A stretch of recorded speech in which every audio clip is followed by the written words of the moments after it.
আসসালামু আলাইকুম। আজকের পর্বে করে দেখাবো মিষ্টি বুন্দিয়ার রেসিপি। আর এই বুন্দিয়াটা আপনারা পরোটার সাথে খেতে পারবেন। পরোটার সাথে খেতে কিন্তু সেই মজা, আর এমনিতেও খাওয়া যায়। আশা করি রেসিপিটা আপনাদের কাছে ভালো লাগবে। এখানে 1.5 কাপ বুটের ডালের বেসন নিয়েছি, বুরিন্দা বানাবো। আর এই বুন্দিয়াটা বানানোর জন্য বুটের ডালের যে বেসন আছে এটা দিয়ে বানালে কিন্তু ভালো হয়। এখানে আমি 2 কাপ পরিমাণ পানি নিয়েছি, একটু একটু করে পানি দিব আর সুন্দর একটা ডো রেডি করে নেব।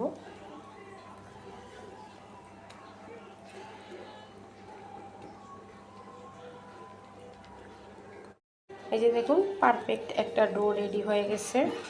আর ডোটা আমি দেখাচ্ছি, এই যে দেখুন।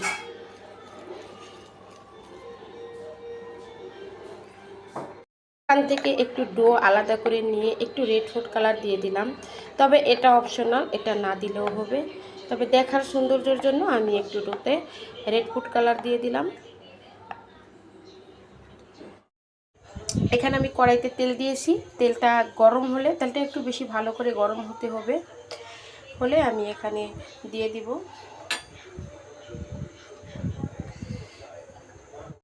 এখন তেলটা গরম হয়ে গেছে। আমি এরকম একটা ছিদ্রযুক্ত ছাঁকনি নিয়েছি, ছাঁকনির উপরে আমি দিয়ে দেব।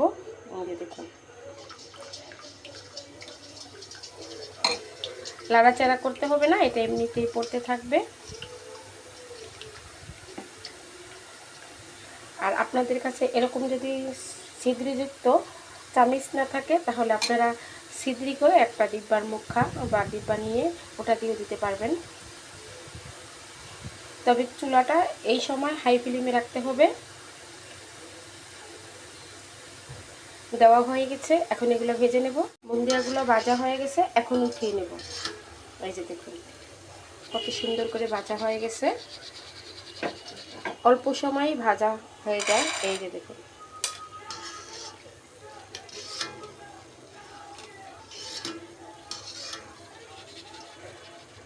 এই যে সবগুলো ভেজে নিয়েছি। এখন আমি কালারিংটা ভেজে দেখাবো। এই যে কালারিংটা ভেজে নিয়েছি, এই যে দেখুন কত সুন্দর হয়েছে, ভাজা হয়ে গেছে। এগুলো উঠিয়ে নিব। সেমভাবেই আমি ওই চামচে দিয়ে ভেজে নিয়েছি। এখানে আমি মেজারমেন্ট যে কাপ আছে, এই কাপ দিয়ে 2.5 কাপ পানি দিয়েছি। আর এখানে চিনি নিয়েছি আমি 1.5 কাপ। আর এই চিনিটা কিন্তু লাল চিনি দিয়ে দিলাম।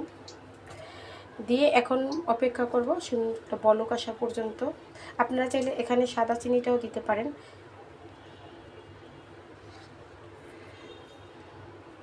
চিনির পানিটা বলক এসে গেছে দেখুন। এখানে আমি 2 টেবিল চামচ ঘি দিয়েছি, তাতে স্কিপ হয়ে গেছে, আপনারা ঘিটা দিবেন, এতে করে সুন্দর একটা ফ্লেভার আসবে। আর এই যে দেখুন, আমি যে বুন্দিয়াটা ভেজে রেখেছি, এখন পুরাটা দিয়ে দেব এখানে ছড়িয়ে। এখানে দেওয়ার আগে 1 টেবিল চামচ লেবুর রস দিয়ে দেব।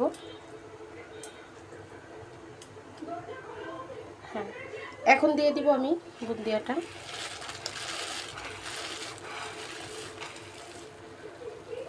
দিয়ে দিয়েছি, এখন নেড়ে চেড়ে নেব।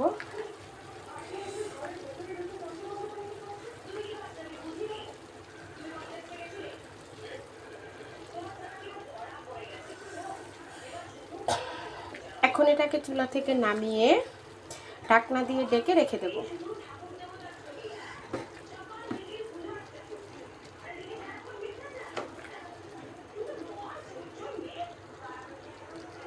আর এই যে দেখুন, বুন্দিয়াটা হয়ে গেছে, আর কতটা রসালো, নরম, সফট হয়েছে। এই যে দেখুন কতটা সফট। এভাবে করে আপনারা বাসায় হোটেলের মতো এই বুন্দিয়াগুলো বানিয়ে নিতে পারেন। আর এগুলো কিন্তু সকালের নাস্তায় পরোটার সাথে খেতে কিন্তু সেই মজা। আশা করি রেসিপি ভালো লেগেছে। আল্লাহ হাফেজ।